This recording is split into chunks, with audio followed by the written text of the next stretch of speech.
A Arca de Noé, sem dúvida alguma, é o artefato religioso mais conhecido e mais debatido do mundo. Ela é um importante elo que nos liga com o nosso passado distante. Mas, para os sinceros estudantes da Bíblia, a arca também figura como um símbolo moral de aviso de uma mudança dramática de proporções universais a ocorrer num futuro iminente. Mas como era a arca? Qual seu tamanho? Como pôde conter todos os animais? Há relatos de testemunhas oculares da existência da arca que possam ser verossímeis? Existem fotos que possam indicar a existência da Arca de Noé? Também as águas do dilúvio. De onde vieram e para onde foram? Não é muito extremista a ideia de que toda a terra ficou inundada? Que evidências físicas esperaríamos encontrar da ocorrência do dilúvio? Há a possibilidade do dilúvio ter ocorrido por intervenção divina? Se assim for, por que iria Deus destruir uma geração inteira e preservar apenas uma única família? E o que é mais importante, qual é o significado do dilúvio para a sua pessoa? Como você pode ver, estão envolvidas questões importantes que transcendem em muito o campo da ciência e chegam até a raiz da existência humana. Portanto, convidamo-lo muito cordialmente a embarcar conosco numa fascinante viagem rumo às evidências bíblicas e científicas de um evento que marcou indelevelmente a história da humanidade: o dilúvio global dos dias de Noé. Nossa busca concentra-se no pico vulcânico totalmente sem árvores na região da Turquia Oriental, perto da fronteira do Irã e do antigo Império Soviético, o Monte Ararat. O Monte Ararat atinge quase 5.200 metros, cobrindo 38 quilômetros quadrados. O monte é chamado pelos turcos de Agridag, que significa Monte da Arca, e pelos persas de Kohinu, Monte de Noé. De fato, o Monte Ararat acha-se envolto numa aura de mistério e fascínio. Alguns investigadores acreditam firmemente que a Arca de Noé ainda está lá, sepultada bem fundo numa geleira. Alguns afirmaram ter visitado a arca nos primórdios do século XX. Mas o difícil acesso ao Monte Ararat tem sido um obstáculo às expedições arqueológicas. No lado norte, há uma incrível garganta chamada Aora, que é mais profunda do que o Grand Canyon americano. Ali, os pesquisadores dizem localizar-se a arca. A camada de gelo está sempre corroendo as camadas vulcânicas, provocando avalanches embaixo à medida que produz erosões. Toda tarde, há tempestades na montanha e os ventos chegam a passar de 160 km por hora.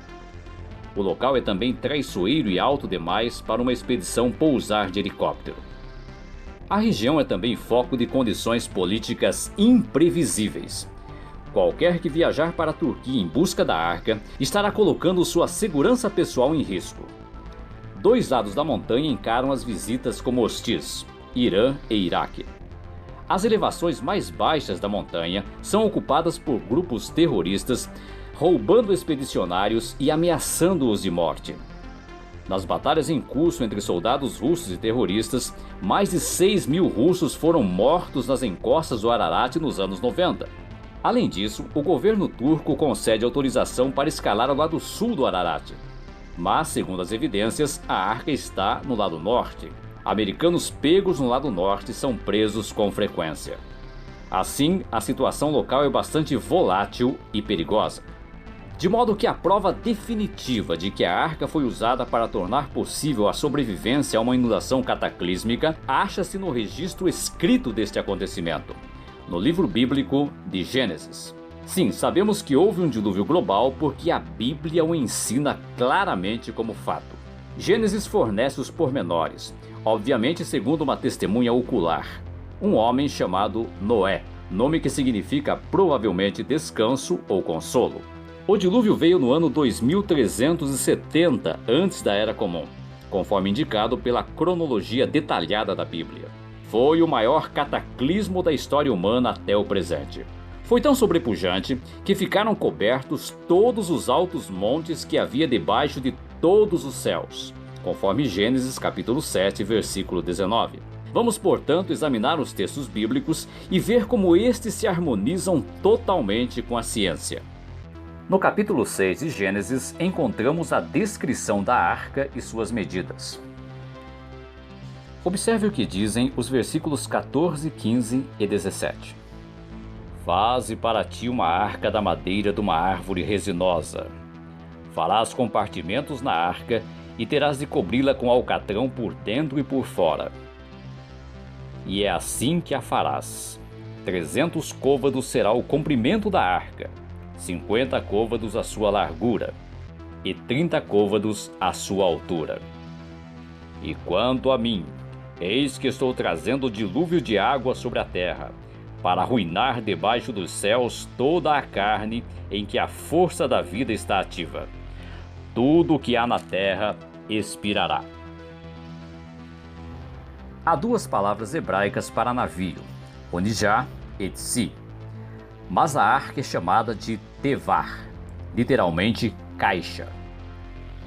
Portanto, tratava-se de uma embarcação retangular em forma de caixa, presumivelmente com cantos retangulares e um fundo chato. Tendo por única função ser a prova d'água e flutuar, a arca não tinha fundo curvo, proa afilada, meios de propulsão ou equipamento para navegação. Sua única função era ser a prova d'água e flutuar. Uma embarcação de tal formato é bem estável, não capota facilmente e contém cerca de 1/3 a mais de espaço de armazenagem do que os navios de feitio convencional. Atentemos agora para as medidas da arca. O côvado antigo era uma medida linear que ia desde o cotovelo até a ponta do dedo médio, e é estabelecida em nossa moderna forma de medição como tendo 44,5 centímetros. Com base nesta medida, a arca media 133,5 metros de comprimento por 22,30 metros de largura e 13,40 metros de altura. Mas consegue dimensionar quão grande era tal barco? Era mais comprido do que um campo de futebol e tão alto como um prédio de 3 andares. O espaço útil da arca era de 39.620 metros cúbicos. Como base para comparação, podemos citar o vagão de trem ferroviário. Um vagão comum tem 75,5 metros cúbicos de espaço útil e pode conter 25 bois e 75 porcos em um andar e 120 ovelhas por andar. Um vagão de 2 andares comporta 240 ovelhas. A arca era equivalente a 524 vagões de carga ferroviários ou a 10 trens de carga com 52 vagões cada um. Em apenas a metade do espaço da arca, caberiam 62.880 ovelhas. A outra metade poderia ser usada para estocagem de alimentos. Mas, apesar de seu tamanho gigantesco, ainda surge a questão de como mesmo a arca poderia conter todas as espécies existentes de animais. Haja vista que o maior taxonômico sistemático do mundo, Ernest Mayr, um perito em ciência de classificação, alista 1 milhão de espécies de animais. Isto parece desproporcional mesmo para a gigantesca Arca de Noé. Contudo, 3/4 destes são insetos. Sobram então 250 mil espécies, o que ainda parece um número elevado demais para ser comportado pela arca. Mas destas espécies, apenas 17.600 são vertebrados, ou seja, criaturas que possuem esqueleto ósseo ou cartilaginoso, sem serem peixes. Destas, 8.600 são pássaros, que não são animais de grande porte, muitos dos quais também podem ter sobrevivido fora da arca. Sobram então 9.000 espécies. Destas, apenas 5.000 são mamíferos, que representam os animais de grande porte, muitos dos quais, inclusive baleias e toninhas, também teriam permanecido fora da arca. 1.300 destas espécies são menores do que os ratos, restando somente cerca de 3.500 espécies a serem avaliadas, das quais apenas 290 são mamíferos terrestres maiores do que as ovelhas. Lembre-se de que só na metade da arca caberiam 62.880 ovelhas. Mesmo que as 290 espécies restantes fossem todas o tamanho do elefante, o maior mamífero terrestre, não comportariam mais do que um quarto do espaço da arca. Ademais, alguns pesquisadores dizem que com apenas 43 espécies de mamíferos, 74 de aves e 10 de répteis na arca, elas poderiam ter produzido toda a variedade de espécies conhecidas atualmente. Mas encontramos evidências de que a arca realmente existiu? Desde o século XIX, têm-se feito numerosas tentativas de encontrar a arca nas montanhas de Ararat. Iremos analisar agora relatos fascinantes de alegadas testemunhas oculares e fotos incríveis tiradas de avião e de satélite. Nossa história sobre os avistamentos da arca remonta a 1883, quando o governo turco enviou uma expedição no Monte Ararat para vistoriar os danos causados por um recente terremoto. A expedição relatou a descoberta da parte frontal de uma barca muito grande, tirou medidas e relatou ter visto estábulos e jaulas dentro da grande embarcação. Mas o relatório turco despertou muito pouco interesse internacional devido à recente popularidade da teoria da evolução de Charles Darwin. George Agopian, um armênio, dizia ter escalado o Monte Ararat e visto a arca inteira em 1902, após 4 anos de seca, e novamente em 1904. Na primeira visita, disse Agopian, ele chegou a subir no alto da arca. Fiquei em pé e examinei toda a embarcação, disse ele. Era comprida, tinha uns 12 metros de altura. A respeito do que observou na visita subsequente, ele disse: "Não vi nenhuma curva. Era diferente de qualquer outro barco que eu já vira. Parecia mais uma barcaça de fundo achatado."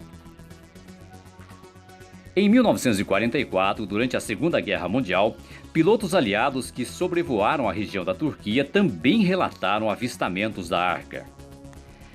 Entre 1952 e 1969, Fernand Navarra fez 4 tentativas de encontrar evidências da arca. Em sua terceira viagem ao Monte Ararat, ele conseguiu chegar ao fundo de uma fenda numa geleira, onde encontrou uma madeira preta encravada no gelo. Devia ser muito comprida, disse ele, e talvez ainda estivesse presa a outras partes da estrutura da embarcação. O que pude fazer foi cortar ao longo dos veios até que consegui arrancar um pedaço de cerca de 1,5 metros. O professor Richard Bliss, um dos muitos peritos que examinaram a madeira, disse: "A amostra de madeira do Sr. Navarra é uma viga estrutural e está impregnada de piche bituminoso. Tem juntas macho e fêmea, e é decididamente talhada e esquadriada à mão." A idade estimada da madeira foi fixada entre cerca de 4 ou 5 mil anos, o que corresponde à idade da Arca de Noé. Um expedicionário chamado Ed Davis, que disse ter visitado a arca, foi submetido ao teste do polígrafo, o detector de mentiras, lá no Novo México, por um especialista com 15 anos na polícia. O resultado: Ed Davis não estava mentindo. Ele realmente havia visto uma embarcação gigantesca no alto de uma montanha, presumivelmente a Arca de Noé. Durante os mandatos de 4 presidentes norte-americanos, de Nixon a Reagan, Ron Bennett sempre voou a bordo do Força Aérea 1 como fotojornalista da UPI da Casa Branca. Numa viagem com o ex-presidente Jimmy Carter da Polônia para o Teherã, quando estava sobre a Turquia Oriental, notou um barco grande, escuro, claramente visível. Ele não teve dúvidas de que se tratava da Arca de Noé. Além disso, contamos também com fotos incríveis tiradas de avião e de satélite. Uma imagem tirada pelo satélite Spot mostra um objeto enorme projetado para fora da neve que não faz parte do ambiente natural e que é de madeira e tem cerca de 25 metros de largura, o que se ajusta coerentemente à Arca de Noé. Uma equipe da TV holandesa, viajando com o astronauta Jimmy Irving, tirou uma foto incrível de um objeto projetado para fora da neve. Do ar e do solo há um corpo crescente de evidências. A maioria dos relatos é de indivíduos comuns, que não têm nada a provar, nenhum livro a vender, nenhuma tese a defender, de modo que as histórias parecem ser muito verossímeis. Mas uma pergunta feita é sobre as águas do dilúvio, de onde vieram e para onde foram. Encontramos a descrição do ocorrido em Gênesis capítulo 7, versículo 11, que diz: No 600º ano da vida de Noé, no 2º mês, no dia 17 do mês, nesse dia romperam-se todos os mananciais da vasta água de profundeza e abriram-se as comportas dos céus. No mundo antediluviano, a Terra estava envolvida por enormes quantidades de umidade suspensas muito acima da Terra. Estas águas é que caíram nos dias de Noé. Contudo, não é muito extremista a ideia de toda a Terra ter ficado inundada? Na realidade, não é não. De fato, a Terra ainda está inundada até certo ponto. 70% dela está coberta por água e apenas 30% dela é terra seca. Se toda a Terra fosse alisada, de modo que toda a água acima do nível do mar fosse lançada no oceano, não se veria superfície alguma a uma profundidade de 2.400 metros. Portanto, aqui está a água que outrora estava suspensa. Que evidências físicas esperaríamos encontrar da ocorrência do dilúvio? Primeiro, uma drástica mudança no clima da Terra. E segundo, uma enorme destruição repentina. Encontramos tais evidências? Sim, encontramos-las. Há evidência de que a Terra tinha um clima quente e úmido em todas as latitudes. Por exemplo, foram desenterradas figueiras na Groenlândia e palmeiras na Sibéria, o que mostra que estas regiões atualmente geladas eram regiões quentes no passado primevo, uma vez que a figueira e a palmeira são árvores de clima quente. A abóbada de água que rodeava a Terra causava o efeito estufa até mesmo nas regiões polares. A região acima de 130 km é muito quente, sendo superior a 38 graus centígrados e subindo a uns 1.650 graus centígrados, chamada de termosfera por esta razão. A alta temperatura retém grande quantidade de vapor de água, que é mais leve do que o ar. Assim, havia um vasto lençol de vapor térmico na atmosfera superior. Esse lençol quente desapareceu quando as águas inundaram a Terra, e isto produziu uma drástica mudança no clima da Terra. As regiões árticas se tornaram geladas, frígidas. As regiões polares foram repentinamente congeladas. Os animais foram apanhados de surpresa e congelados. Por exemplo, em 1991, e tão recentemente quanto em 1999, foram descobertos mamutes na Sibéria, sendo que o primeiro ainda tinha vegetação em sua boca e em seu estômago, e o segundo estava intacto, indicando que morreram subitamente. Com a repentina abertura dos mananciais da água de profundeza e das comportas dos céus, incontáveis bilhões de toneladas de água inundaram a Terra. Isto pode ter causado tremendas mudanças na superfície da Terra. A crosta da Terra é relativamente fina, calculada em entre 30 e 160 quilômetros de grossura, estendida sobre uma massa bastante plástica de milhares de quilômetros de diâmetro. Portanto, com o peso adicional da água, houve provavelmente grandes deslocamentos nesta crosta. Com o tempo, evidentemente novos montes se elevaram. Antigos montes aumentaram em altura. Bacias rasas e mares se aprofundaram. E estabeleceram-se novos litorais. Alguns têm calculado que somente a pressão da água foi igual a 2 toneladas por polegada quadrada, suficiente para fossilizar rapidamente fauna e flora. Tudo isso resultou numa enorme destruição repentina. Na mesma camada geológica, encontramos ossos e carcaças de milhares de animais soterrados juntos. Animais que normalmente não andariam juntos. Coelhos junto com coiotes, um antílope junto com um urso cinzento. Encontramos restos de mamutes e bisões dilacerados e torcidos, como se fossem de palha e de barbante, embora pesassem várias toneladas. Há fósseis de rinocerontes, hipopótamos, zebras e peixes em posição de natação na mesma camada geológica. Conchas marítimas foram encontradas em elevados montes. Rochas de tamanho imenso, pesando milhares de toneladas, foram encontradas numa elevação muito maior do que a sua origem. Tudo isso atesta uma enorme destruição repentina, para a qual diversos cientistas e peritos não encontram outra resposta, senão o dilúvio global dos dias de Noé. Que o dilúvio realmente aconteceu é visto no fato de que a humanidade nunca o esqueceu. Foi de tal magnitude que deixou indelével impressão na humanidade, e o relato disto passou de geração em geração. Em todo o mundo, em lugares tão afastados entre si como o Alasca e as ilhas dos mares do sul, existem histórias antigas sobre ele. Civilizações nativas pré-colombianas da América, bem como os aborígenes da Austrália, todos têm histórias sobre o dilúvio. Os egípcios, os gregos, os chineses, os druidas da Britânia, os polinésios, os esquimós e os groenlandeses, os africanos, os hindus, os índios americanos.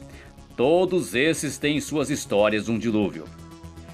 Embora alguns relatos difiram nos pormenores, o fato básico de que a Terra foi inundada e que apenas poucos humanos foram salvos numa embarcação feita pelo homem, aparece em quase todas as versões.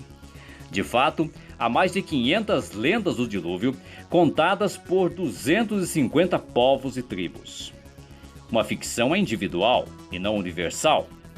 A única explicação de tal ampla aceitação é que o dilúvio foi um evento histórico. Por conseguinte, a tradição tem base histórica.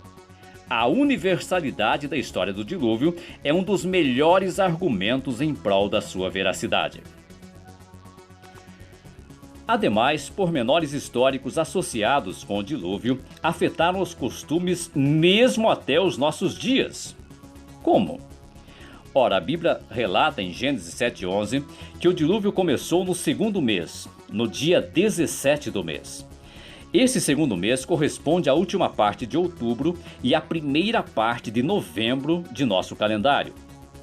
Em tempos passados, certos povos primitivos celebravam em novembro uma festa dos antepassados, ou festa de finados. Ela era realizada pelos povos no próprio dia, ou quase no dia, em que, segundo o relato mosaico, ocorreu o dilúvio. Portanto, segundo evidências históricas, o Dia de Finados é uma celebração em lembrança da destruição causada pelo dilúvio. Possivelmente foi originada para lamentar a morte das pessoas destruídas no dilúvio. Também, as demais partes da Bíblia apresentam o dilúvio como um acontecimento real e Noé como um personagem histórico. Mas o relato sobre o dilúvio é muito mais do que mera história.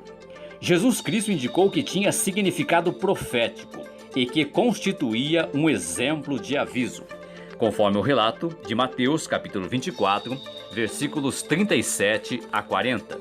Pois assim como eram os dias de Noé, assim será a presença do Filho do Homem.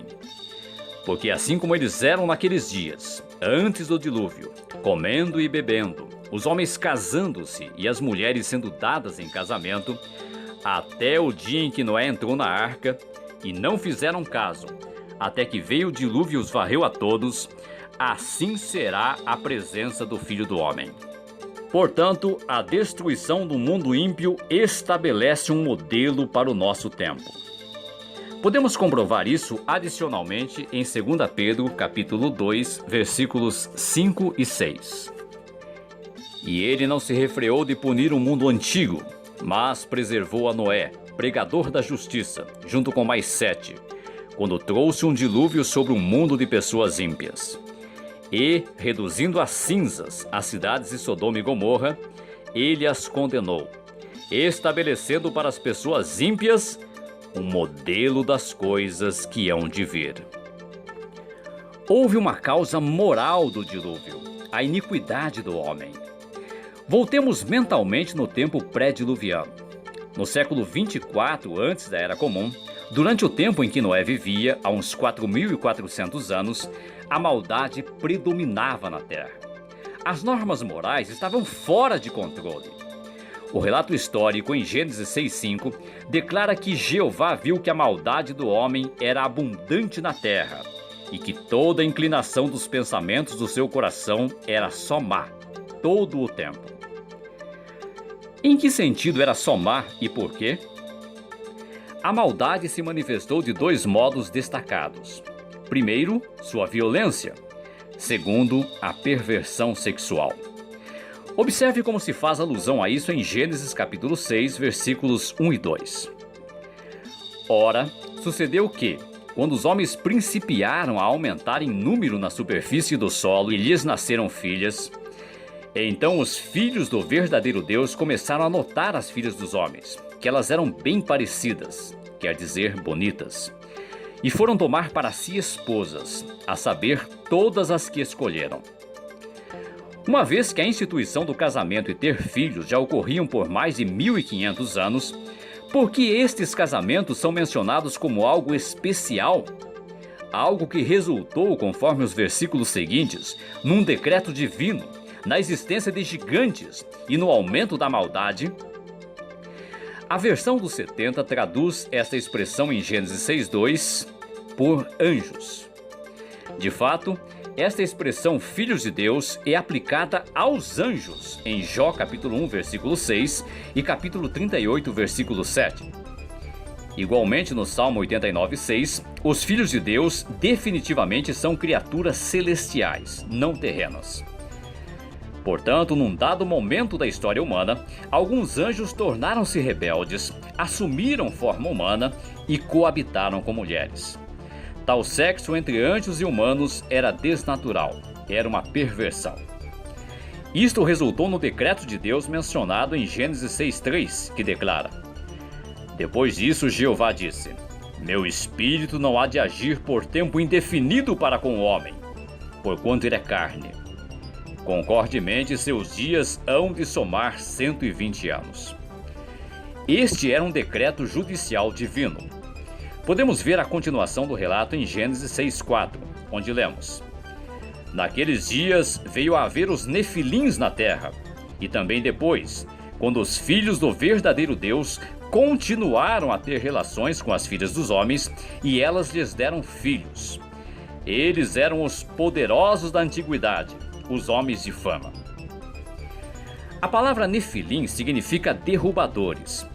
Ela se deriva da forma causativa do verbo nafal, que significa fazer cair, cortar. Os nefilins eram a prole híbrida resultante dos atos sexuais entre anjos materializados e mulheres na terra. Os nefilins eram anormalmente grandes e valentões. Faziam outros cair violentamente. Sem dúvida, muitos seguiram seu exemplo violento ou se uniram a eles em saquear vítimas indefesas. A expressão naqueles dias aplica-se evidentemente aos dias em que Jeová fez a declaração. Daí mostra que essa situação continuou depois, quando os filhos do verdadeiro Deus continuaram a ter relações com as filhas dos homens e descrevem mais pormenores o resultado da união dos filhos do verdadeiro Deus com mulheres. Cerca de 20 anos depois do decreto divino, nasceu o primeiro filho de Noé, Jafé, em 2470 antes da Era Comum, 100 anos antes do dilúvio.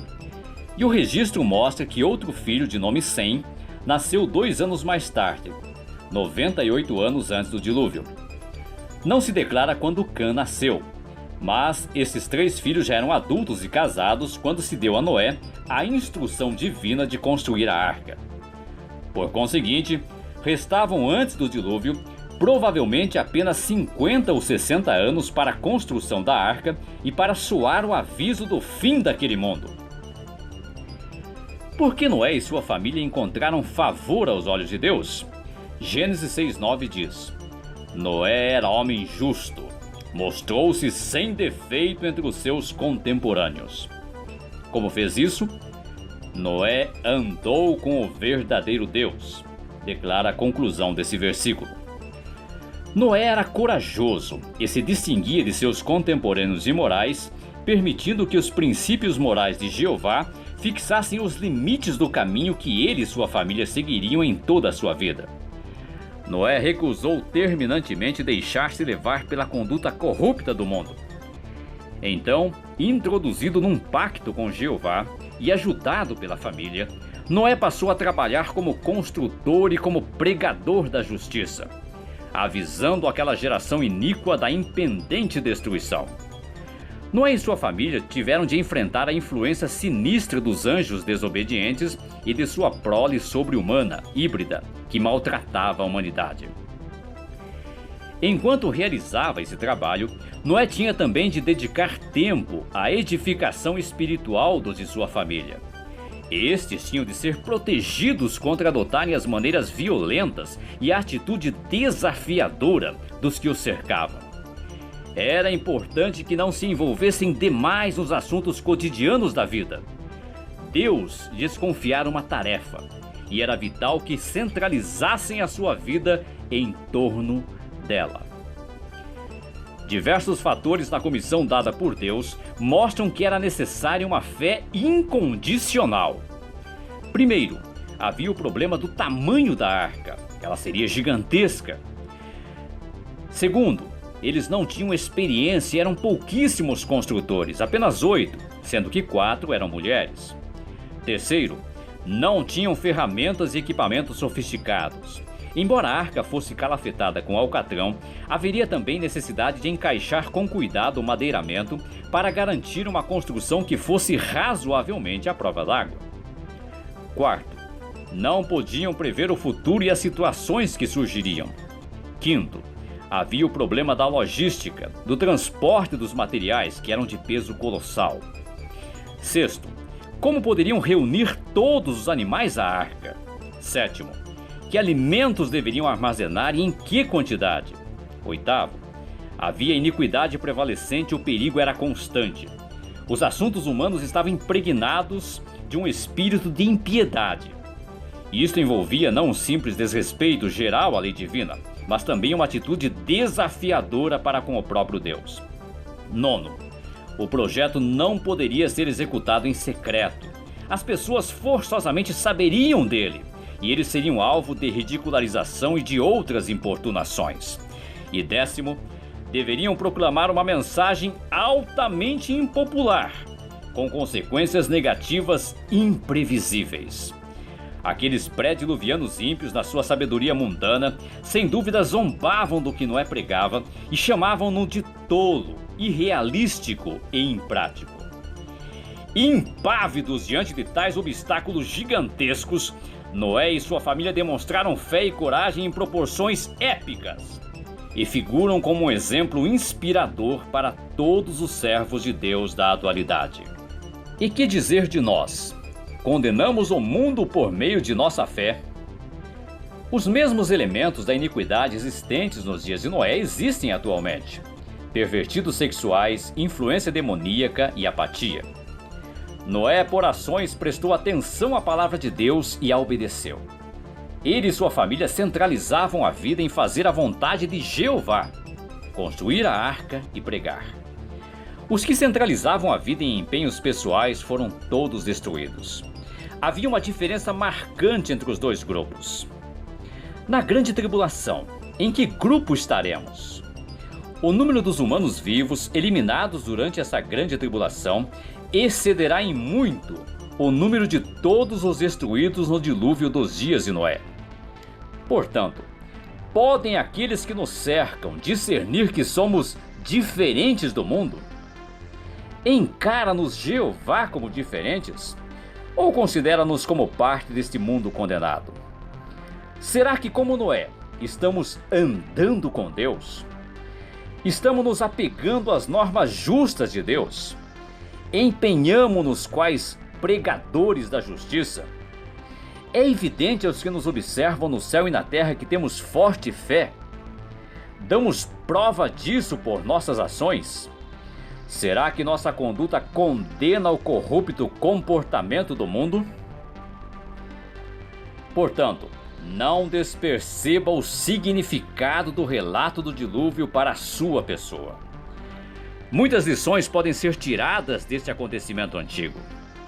Por exemplo, um pormenor digno de nota é que durante o dilúvio dos dias de Noé, 8 humanos e criaturas voadoras e todos os animais moventes do solo foram obrigados a subsistir juntos, exclusivamente à base de substâncias vegetais, por mais de um ano.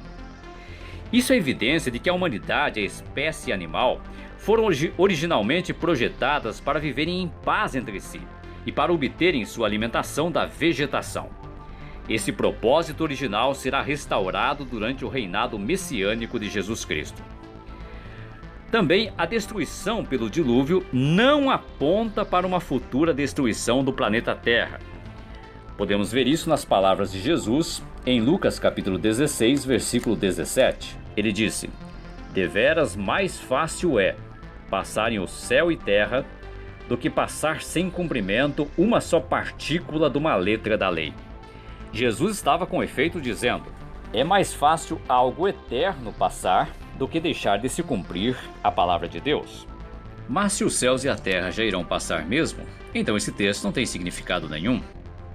Podemos até ilustrar da seguinte maneira: digamos que alguém quer emprestar algo de você, e para garantir que a devolução será feita, essa pessoa diz o seguinte: é mais fácil o João roubar do que eu deixar de devolver o objeto para você.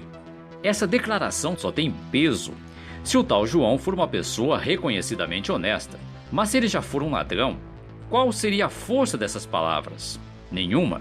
Assim também, a declaração de Jesus só tem peso, só tem fundamento, se os céus e terra literais forem eternos. Outra coisa também é que Noé tem sido considerado como tipificando a Jesus Cristo nesse tempo do fim. Nós realizamos uma construção semelhante à de uma arca. Perguntamos: o que é a arca então no antítipo moderno? Não é a organização de Jeová.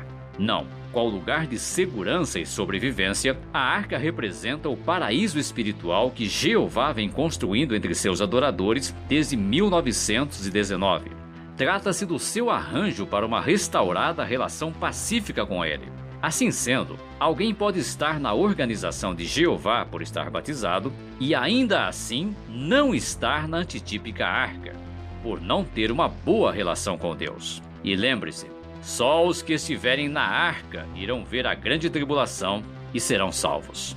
Bem, desde 1916, um piloto russo, o tenente Zabarovsky, estava circundando a montanha de Ararat quando observou uma estrutura escura tão grande como um navio de guerra, nitidamente um barco.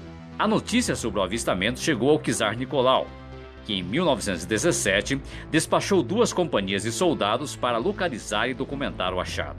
Supostamente localizaram a arca, tiraram fotos dela e enviaram o pleno relatório ao czar. Contudo, apenas 6 dias depois, o governo foi derrubado e o bolchevismo ateu assumiu o controle. De modo que os registros jamais se tornaram públicos, são tidos como perdidos ou num arquivo secreto do Kremlin.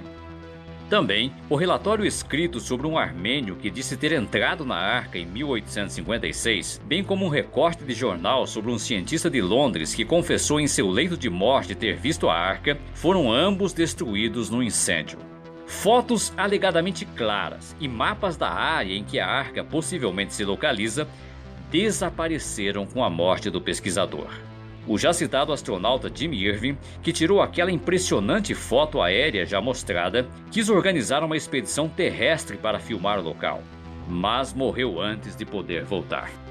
Não podemos afirmar com certeza se e até que ponto a influência demoníaca estava envolvida em cada caso mencionado.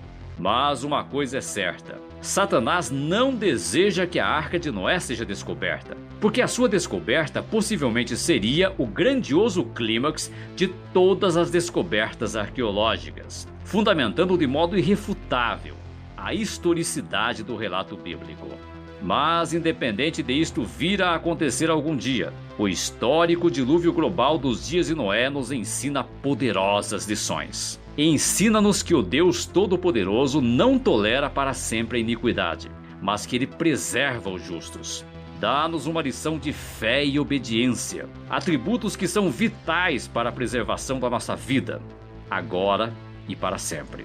Quando Jeová Deus e seu Filho Jesus Cristo vierem para executar esse sistema mundial imoral, a conta dos justos mostrará ter um saldo credor, um saldo positivo. Deus lhes dará então o título da vida eterna, num mundo justo, em condições edênicas. Será que nós nos qualificaremos para estar entre os justos? Nossa resposta poderá sim ser afirmativa. se nós levarmos em conta que o dilúvio dos dias de Noé tem significado para nós.